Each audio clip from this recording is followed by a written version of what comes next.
Good afternoon, one and all present here.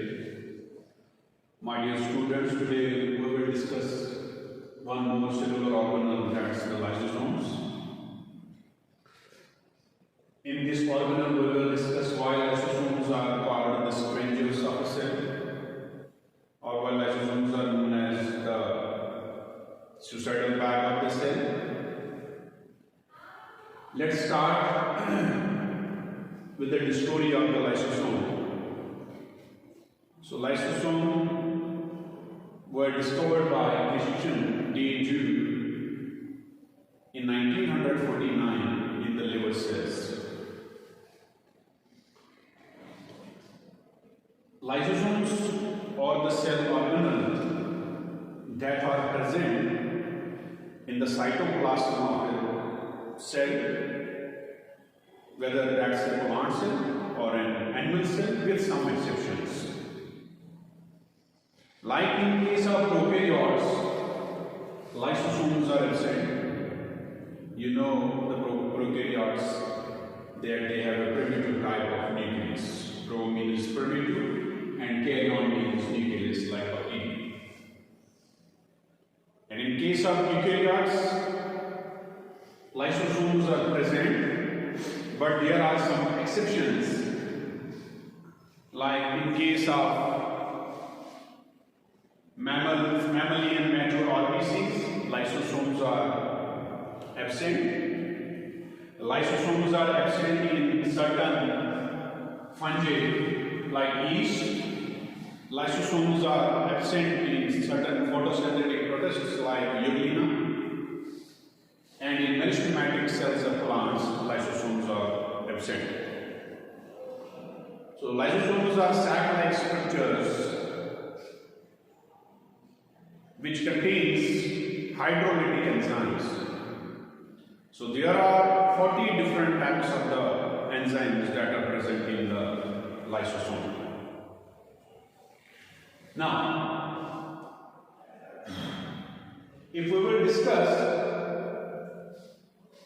about the structure of the lysosome, as I earlier mentioned, lysosome is a sac-like structure, and inside it has a fluid called matrix, which contains 40 different enzymes, hydrolytic enzymes. Now, my dear students, on the basis of presence or absence of the fluid that is present inside the lysosome, it contains hydrolytic enzymes, and on the basis of what is present inside the lysosome, lysosomes have been divided into main 4 types: primary lysosome, secondary lysosome, tertiary lysosome, and the next one, that is the autolysosome. We call it autophagosome as well. So what is their role in a cell? What is the important function of the lysosome? You have many times heard that lysosome is called the suicide bag of the cell. Yes, that's true. Because lysosome contains enzymes which can destroy the cell. If that cell has any of the worn out, or we can say the dead cell, then the lysosome bursts and it releases these digestive enzymes that can digest the cell, even the foreign particle that comes from the outside. Now, dear students, about the primary lysosome, it has inactive enzymes. If you remember, you might have learned in the previous cellular organelle that we discussed, Golgi complex. And the important function of the Golgi complex is the formation of primary lysosome. is the formation of primary lysosome. Primary lysosome contains inactive enzymes. They are not active. So when they become active, which I will discuss here in the secondary lysosome. So the secondary lysosome contains active enzymes. And then we have tertiary lysosome which can store the undigested material of the cell. And then the fourth one, that is the autolysosome, or we call it autophagosome. They digest the foreign material that comes from the outside by the action of the hydrolytic enzymes. Now, I told it's a satellite structure having membrane, and inside it has a fluid that we call it matrix. And on the basis of this matrix and the presence of substance in it, lysosomes has been divided into these four types: primary, secondary, tertiary, and autolysosome. Now, as you have learned about the endocytosis and exocytosis as well, endocytosis means intake of food or engulfing of food across the plasma membrane. Assume this is a plasma membrane, a food particle is coming from outside. As in case of amoeba, you have seen that they trap the food particle with the help of pseudopodia, and then the imagination of the membrane which draws the food into the cell. So same thing happens here across this plasma membrane. Once this food goes inside the cell, it forms a food vacuole. So inside the cell there are mitochondria, ribosomes, lysosomes, Golgi complex, nucleus, endoplasmic reticulum, and many other organs. So here is the role of the primary lysosome inside the cell now, as primary lysosome contains the inactive enzymes. So once this food vacuole is inside the cell, this primary lysosome gets fused with the food vacuole, hence we call it secondary lysosome. Now secondary lysosome contains the active enzymes which starts diffusing the food particles. So once the food particles they get diffused inside the cell, because cell needs food particles for the metabolic processes. And here, when this food particle get diffused inside the cell, and some of the material that remains undigested, that undigested material gets stored in the third type of this lysosome that we call tertiary lysosome, or we call it the residual one, the residual lysosome.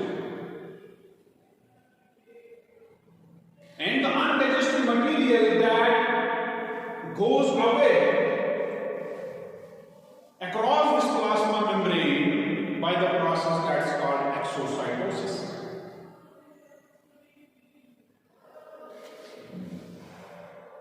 And then the first primary lysosome, secondary and the tertiary lysosome, we call it heterophagosome as well. It's a collective name of those three lysosomes. We call it heterophagosome. They act upon the food particles or the bacteria that comes from the outside medium into the cell, and then they release their enzymes and the food gets diffused inside the cell, and the rest of the material, that is undigested material, that goes away by the process that's called exocytosis across the plasma membrane. Now, you know, inside the cell there are cellular organelles. Here is the role of the autolysosome, or we call it autophagosome. Auto means cell. This autosome fuses with the mitochondria. This time lysosome couldn't burst, but it actually fuses with the mitochondria and they release their digestive enzymes. As I mentioned, in the lysosome there are 40 different types of diabetic enzymes.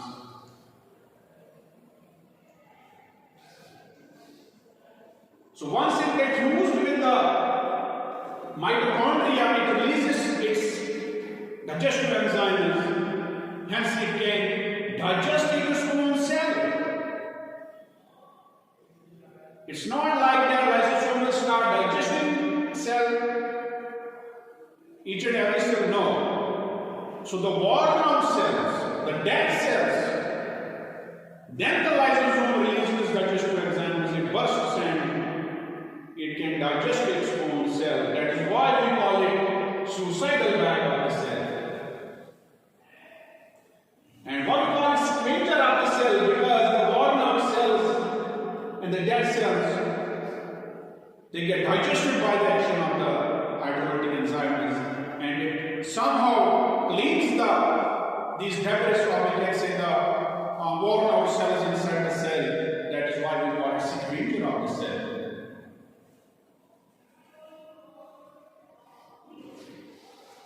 Now, in our previous lecture, when we were discussing Golgi complex, endoplasmic reticulum, so there is a system now that is called the GERL system. That is called the GERL system. G is Golgi complex, E is endoplasmic reticulum, and L are the lysosomes. So what is this GERL system now? Okay? So G is the Golgi complex, I will repeat, ER is endoplasmic reticulum, and L is denotes the lysosomes. So when we discussed endoplasmic reticulum that time, I told you that the RER will synthesize proteins. That proteins are carried by the transport vesicles towards the cisternae of the Golgi complex. And through the cisternae, those vesicles reach towards the maturation phase of the, or other we call it transphase of the Golgi complex. That's the maturation phase. And that is the site where the primary lysosome get formed. So it looks that, it seems that, not we can say it seems, but it is truly a combination or a connection of these three organelles, Golgi bodies, endoplasmic reticulum and lysosome, and this system we call it GERL system. Thanks for watching this video. In my next lecture, I will make you understand about the GERL system. Thank you very much.